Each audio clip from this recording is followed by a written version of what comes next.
السلام عليكم ورحمة الله وبركاته. السؤال اللي عمرنا ما بنسأله لنفسنا، هو احنا ليه بنعرق؟ طب هو جسمنا بيعمل كده ليه؟ وهل في ناس ممكن تموت لو ما بقتش تعرق؟ كمل الفيديو دوت لأن اللي هتعرفه هيخليك تبص للعرق بنظرة تانية خالص. أول حاجة لازم تفهمها، العرق مش مجرد سائل بيطلع من الجسم، دي آلية عبقرية اسمها تنظيم حرارة الجسم. لما درجة الحرارة الخارجية بتعلى سواء بسبب الجو أو مجهود بدني، جسمك بيبدأ يسخن، وهنا يجي دور الغدد العرقية. الغدد دي بتشتغل زي الحارس الشخصي، بتخرج العرق عشان لما يتبخر على سطح جلدك ياخد معاه جزء من حرارة جسمك، وده اللي بيخلي جسمك يبرد من غير ما تحس.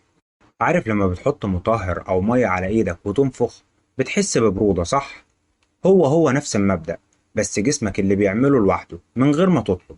بس على فكرة في حالات نادرة، في ناس عندهم مرض اسمه عدم التعرق، الناس دي جسمهم مش بيعرق حتى لو درجة الحرارة عالية جدا، وده بيخليهم معرضين لضربات شمس وانهيارات حرارية في وقت قصير جدا.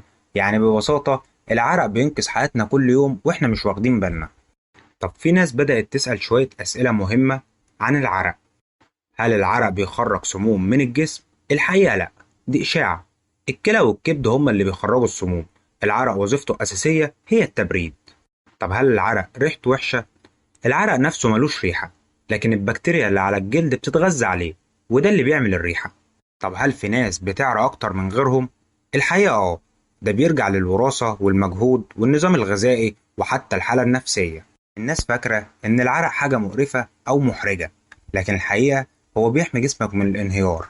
العرق مش عدوة، بالعكس ده بطل مجهول. تخيل معايا جسمك ممكن يغلي فعلا من غير العرق، دي حاجة تبين لك قد إيه هو فعلا يستحق الاحترام. في المرة الجاية لما تحس إنك بتعرق، افتكر إن جسمك بيشتغل زي آلة حساسة لحمايتك، واحمد ربنا واشكره على نعمته. وقول لنا في التعليقات كنت عارف المعلومة دي قبل كده. ولو عجبك الفيديو منساش تعمل إعجاب واشتراك وتفعل الجرس عشان توصلك كل فيديوهاتنا أول بأول.